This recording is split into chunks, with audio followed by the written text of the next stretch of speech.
Freddie Owens' execution Friday evening, about a mile up the road from where we are at the Broad River Correctional Institution in Columbia, was slightly delayed as his final appeal to the U.S. Supreme Court to stop his execution was denied. Shortly after that, Governor Henry McMaster also denied clemency, and Owens' execution was carried out. The execution began at 6:35 p.m.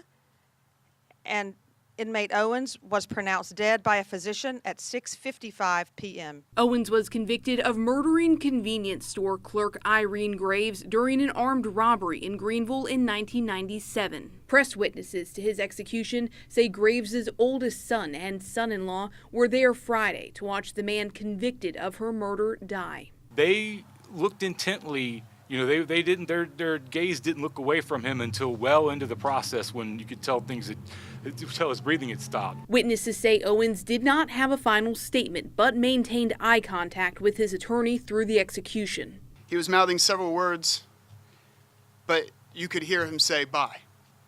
You could clearly hear him say bye to his attorney. Jeffrey Collins, who has witnessed 6 other executions carried out through lethal injection, says Owens showed no signs of discomfort. And lead us not into temptation, but deliver us from evil.